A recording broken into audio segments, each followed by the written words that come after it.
नमस्कार। आज मैं कक्षा 9 को अलंकार पढ़ाने जा रही हूँ। अलंकार का शाब्दिक अर्थ होता है आभूषण।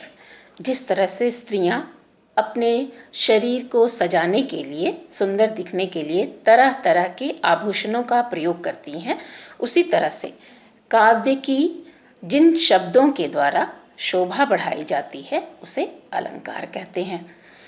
अलंकार दो शब्दों के मेल से बना है, अलम जोड़ कार। अलम का अर्थ है सुंदर, सजाना, और कार का अर्थ है करने वाला। यानी जिन शब्दों के द्वारा काव्य में सुंदरता बढ़ाई जाती है, यानी जिन शब्दों के द्वारा काव्य को सजाया जाता है, सुंदर बनाया जाता है, उसे अलंकार कहते हैं। अलंकार के मुख्य दो भेद हैं, शब्दालंकार और अर्थालंकार।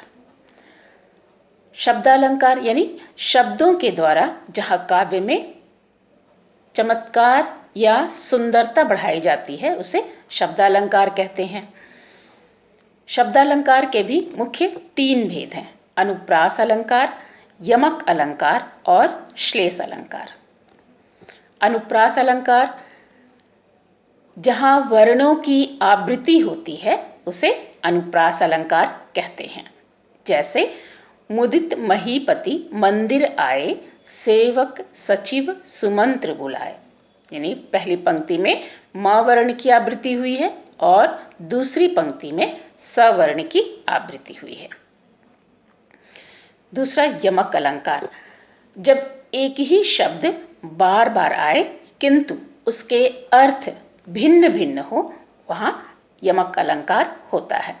जैसे कनक कनक ते सौगुनी, मादकता अधिकाई, यही खाए बौराई जन, यही पाए बौराए। यानी यहाँ पर कनक कनक दो बार आया है, परंतु दोनों का अर्थ अलग है। एक का अर्थ है धतूरा और दूसरे का अर्थ है सोना। इसी तरह से जहाँ एक ही शब्द दो या दो से अधिक बार आए परंतु उसके अर्थ भिन्न भिन्न हो, अलग अलग हो, वहाँ यमक अलंकार होता है। तीसरा है श्लेष अलंकार। श्लेष का अर्थ होता है चिपका हुआ, यानी जहाँ एक ही शब्द में अनेक अर्थ छिपे हों, वहाँ श्लेष अलंकार होता है। जैसे रहीमन पानी राखिए, बिन पानी सब सून, पानी गए न उबरे, मोती मानुस चून। यहाँ पानी एक ही शब्द है, लेकिन मोती के लिए स्वाति नक्षत्र का बूंद है, मनुष्य के लिए मान प्रतिष्ठा और चूने के लिए जल। यानी जहाँ एक ही शब्द में अनेक अर्थ छिपे हो, वहाँ श्लेष अलंकार होता है। अब है अर्थालंकार। अर्थालंकार यानी जहाँ अर्थ के द्वारा, जहाँ भाव के द्वारा शब्दों में चमत्कार उत्पन्न होता है, वहाँ अर्थालंकार होता है। अर्थालंकार के मुख्य 5 भेद बताए गए हैं। पहला है उपमा, दूसरा रूपक, तीसरा उत्प्रेक्षा, चौथा मानवीकरण और पांचवा है अतिशयोक्ति अलंकार। उपमा, उपमा का अर्थ होता है तुलना, यानी दो वस्तु या व्यक्तियों की तुलना। जहाँ किसी सामान्य वस्तु या व्यक्ति के साथ किसी विशेष या प्रसिद्ध वस्तु या व्यक्ति की तुलना की जाती है, वहाँ उपमा अलंकार होता है। जैसे हरिपद कोमल कमल सा, यानी हरि के पद, हरि के चरण यानी हरि के पैर कैसे हैं, कैसे कोमल हैं, कमल के समान कोमल हैं। यहाँ पर हरि के चरणों की तुलना कमल से की गई है।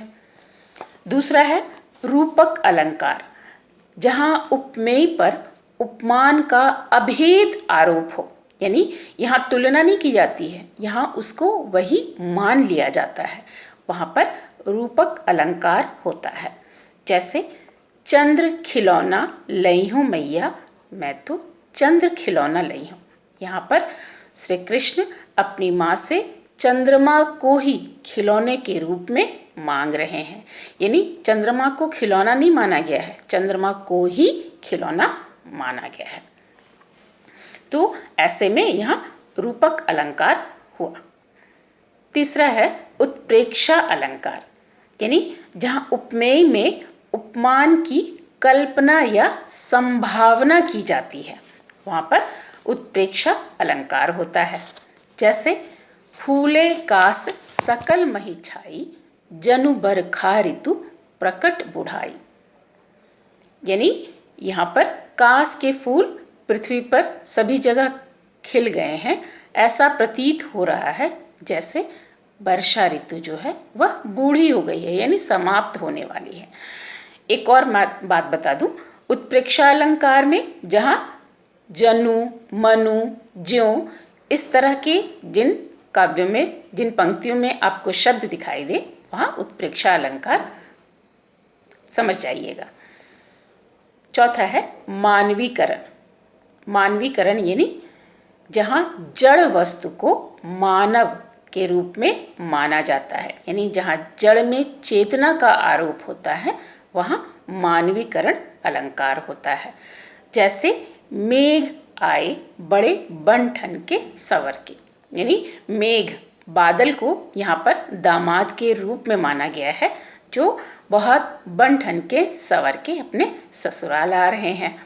तो यहाँ मानवीकरण यानी मेघ को मानव के रूप में, दामाद के रूप में यहाँ माना गया है। पांचवा है अतिशयोक्ति अलंकार। अतिशयोक्ति यानी जब काव्य में कोई भी बात को बढ़ा चढ़ा कर कहा जाता है, वहाँ अतिशयोक्ति अलंकार होता है। जैसे लहरें व्योम चूमती उठती, यानी समुद्र में लहरें ऐसे उठ रही हैं मानो वह आकाश को चूम रही हो, यानी यह लहरों को बहुत बढ़ा चढ़ाकर कहा गया है। तो इस तरह से यहाँ जो है अतिशयोक्ति यानी बात को बढ़ा चढ़ाकर जहाँ कहा जाए, वहाँ अतिशयोक्ति अलंकार होता है। धन्यवाद।